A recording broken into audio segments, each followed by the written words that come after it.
Assalamualaikum warahmatullahi wabarakatuh. Kita dari kelas 11 IPS Ahwat, kelompok 2 yaitu topik kemiskinan. Anggotanya ada 1, ada H, yang kedua Sofi, yang ketiga Haura, yang keempat ada Salma. Definisi kemiskinan. Kemiskinan adalah keadaan saat ketidakmampuan untuk memenuhi kebutuhan dasar, seperti makanan, pakaian, tempat berlindung, pendidikan, dan kesehatan. Kemiskinan dapat disebabkan oleh kelangkaan alat pemenuh kebutuhan dasar, ataupun sulitnya akses terhadap pendidikan dan pekerjaan. Kemiskinan juga merupakan masalah global. Fakta-fakta kemiskinan di Indonesia. Yang pertama, penduduk miskin di Indonesia naik 20,76 juta orang menjadi 27,55 juta orang.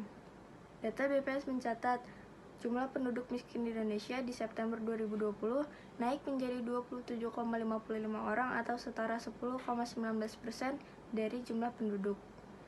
Yang kedua, kenaikan angka kemiskinan di Indonesia di luar banyak prediksi. Kendati terjadi kenaikan, Suharyanto menyebutkan bahwa kenaikan tersebut jauh di luar banyak prediksi lembaga atau instansi internasional.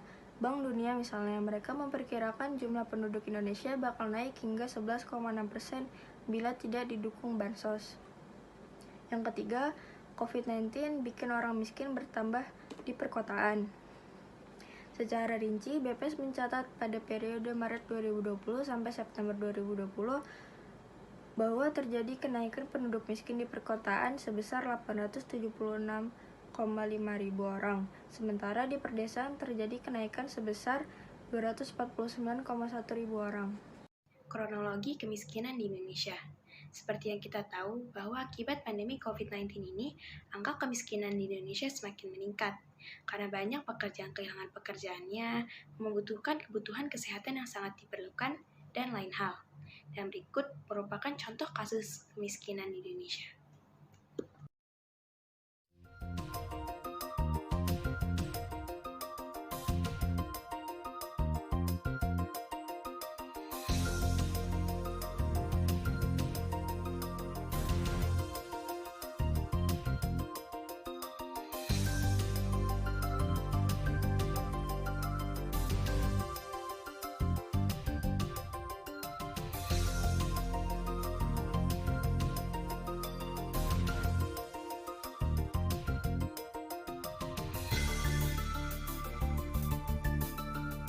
Kerja.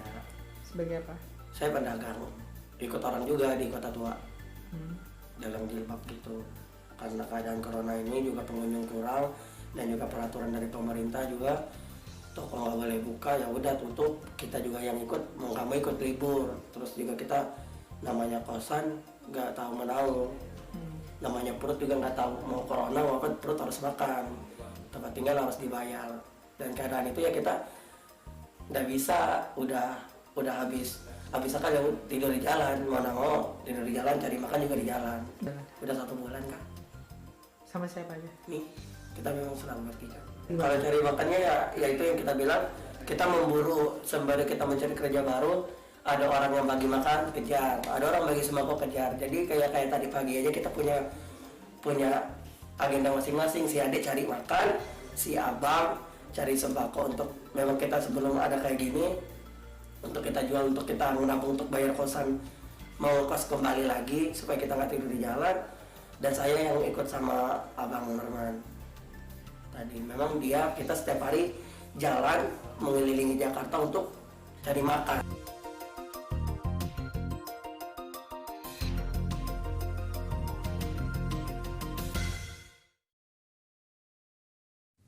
Faktor-faktor penyebab kemiskinan. Yang pertama ada malas bekerja, yang kedua kekurangannya pendidikan, yang ketiga kekurangan lowongan pekerjaan, yang keempat kurangnya sumber daya dari alam maupun kehidupan.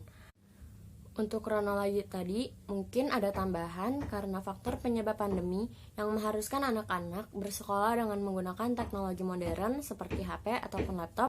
Solusi kemiskinan. Solusi yang pertama adalah memperluas lapangan kerja.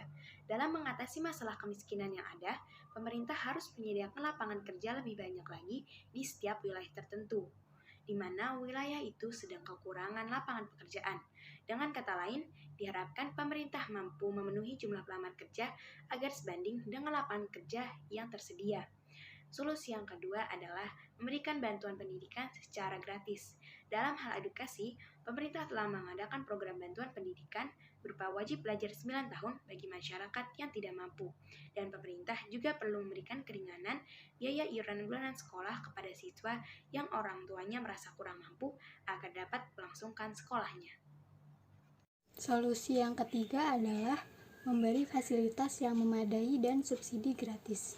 Pemerintah sebaiknya memberikan fasilitas yang merata di setiap wilayah. Pemberian fasilitas tersebut dapat diwujudkan dengan melengkapi sejumlah sarana dan prasarana yang dinilai kurang atau masih belum cukup keberadaannya. Setelah fasilitas terpenuhi, diharapkan masyarakat dapat hidup layak dan sejahtera. Solusi yang keempat adalah melakukan inovasi dan kreasi. Salah satu upaya terciptanya lapangan pekerjaan yaitu harus inovatif serta kreatif. Diharapkan pemerintah mampu melakukan penyuluhan kepada masyarakat akan pentingnya menjadi pribadi yang inovatif dan kreatif. Sekian dari kelompok kami, kurang lebihnya mohon maaf. Wassalamualaikum warahmatullahi wabarakatuh.